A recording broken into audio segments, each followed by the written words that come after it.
Welcome back to the channel, everybody. Thank you for tuning in. Thank you for watching another episode of 10 questions for a biker. Today we have OFIR. OFIR is a motorcyclist, obviously. And today he was my instructor for the Advanced Riding Clinic or Advanced Riding course. So I felt it was essential for me to get you on camera as a motorcyclist to answer 10 questions. So first of all, thank you for agreeing to be on camera. At the end of a very long, tiring day, you want to get back on the freeway to your wife and home when you've got a long drive. So to give up an extra bit of time to do this, I appreciate it. So let's get on with the questions. First question. What was your very first motorcycle experience? How old were you? And who first taught you to ride a motorcycle? Okay. Way back when? Way back then. Okay, so I grew up in Mexico. In Mexico, people ride motorcycles for work a lot. They run errands, they deliver pizza, they do everything on motorcycles. And back then I had a friend who owned a motorcycle. I was probably 14 years old. I was in church and he came over and he told me, hey, do you want to go to this other church where the hot chicks are? And I was like, yes, I want to.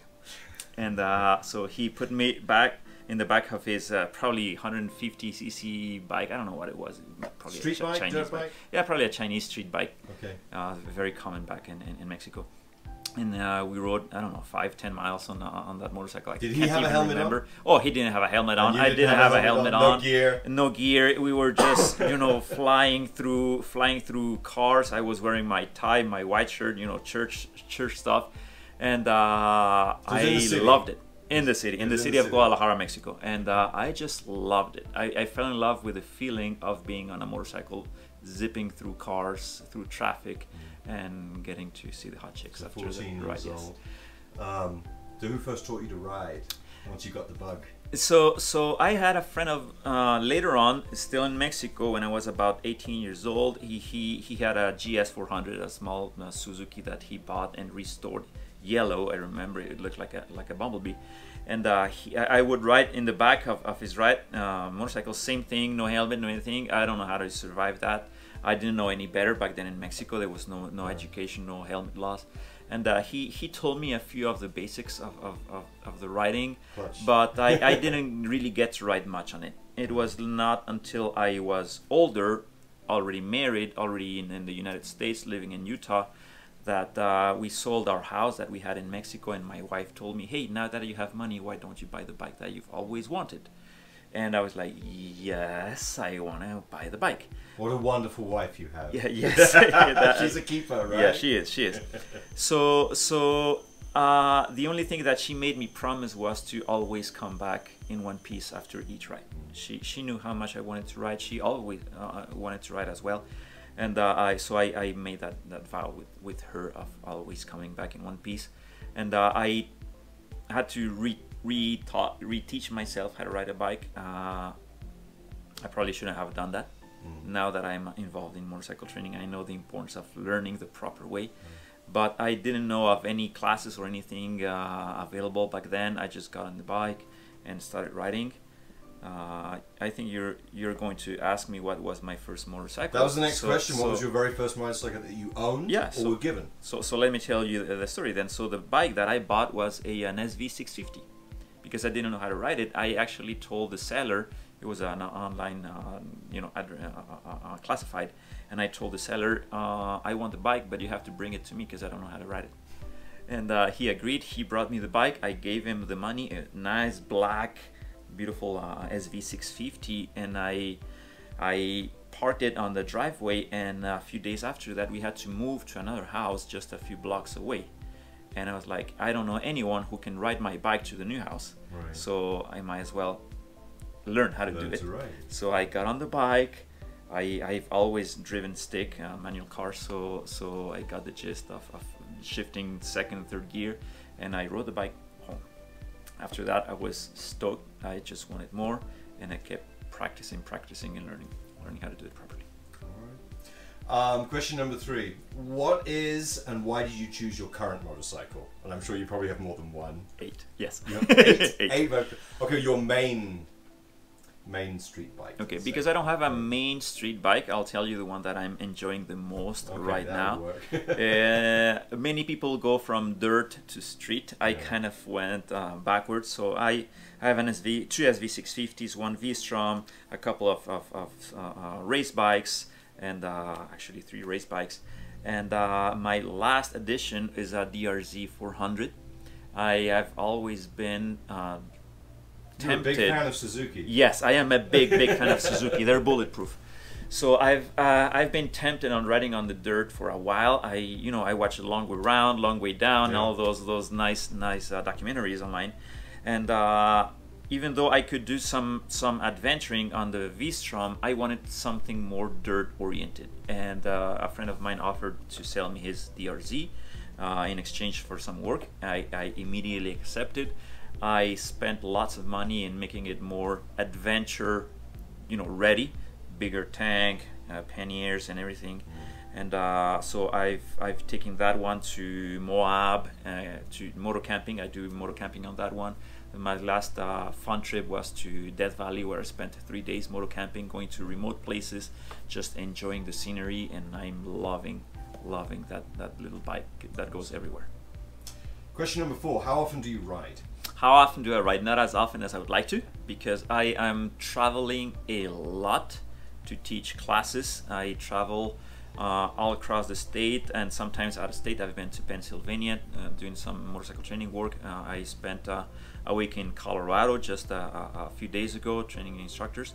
And so there's lots of driving, and because it's long driving where I need to bring equipment that does not fit on the bike, I usually drive the van with the bike in the rack, on top of the rack in the back.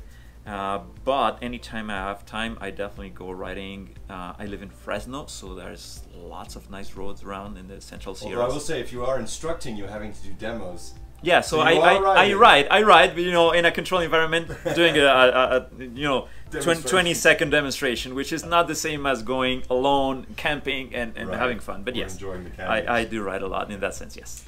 All right, thank you. Question number 5, if you could take a long road trip on a motorcycle, where would you go and who would you want to take with you? Okay, I would go... Anybody, alive or dead. It could be a celebrity, it could be anybody. I would go around Africa. Okay, interesting. From top to bottom or circular? Oh, just I would lose myself in Africa. Okay. No pre-planned route. Just enjoying myself, and I would take nobody. I would do it alone. Me, myself, and I. Yes. Now that reminds me of the Charlie Borman, Ewan McGregor Long Way Down. They went through Africa from the they did. They did all the way down to South Africa. I mean, if I had to take someone, I would take my brother, because that's the rider that I enjoy the most riding with.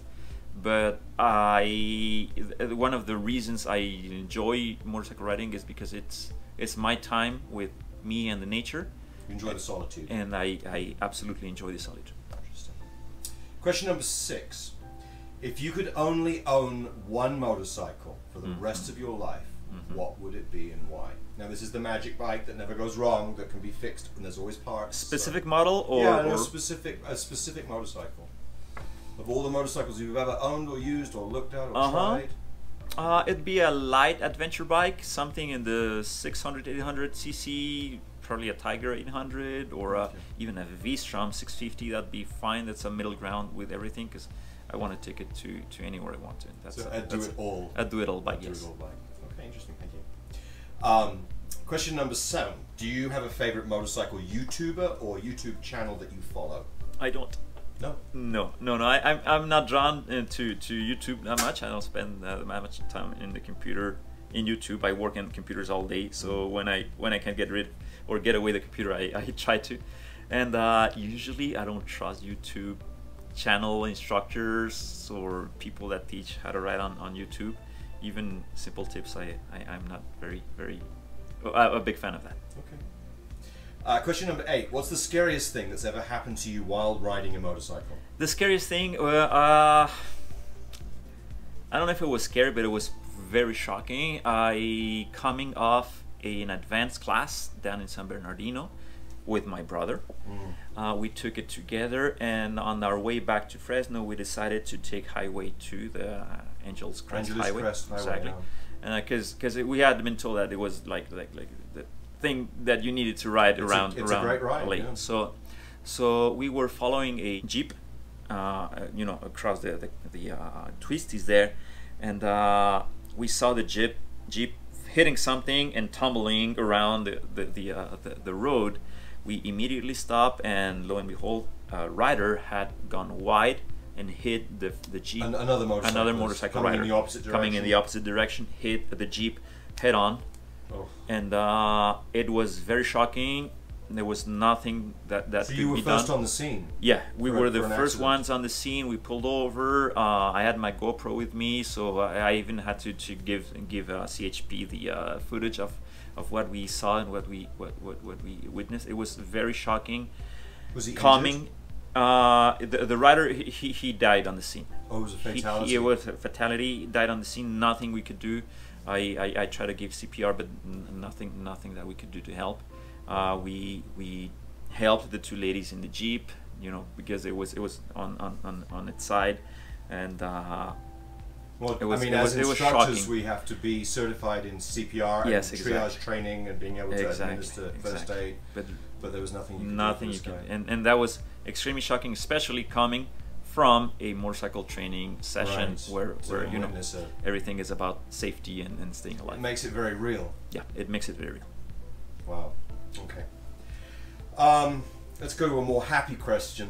Thank you. Question number 9. What's your most favorite thing about motorcycle riding? Why do you do it? We know it's 38 times more dangerous than driving a car. So why do you love motorcycle riding? Ever since I was a kid, I always wanted to fly airplanes, and probably airplane was one of my first words that I ever spoke, and I could never make my dream come true of flying airplanes. And the second best thing I found is motorcycle riding, in which I can be my own, that solitude that you mentioned before, me, the road, and the freedom of openness and the lazy man's zen, like we teach in the program, being able to focus on the road, and then, you know, that freedom is just amazing. Being in control of your own destiny. Correct. Yeah.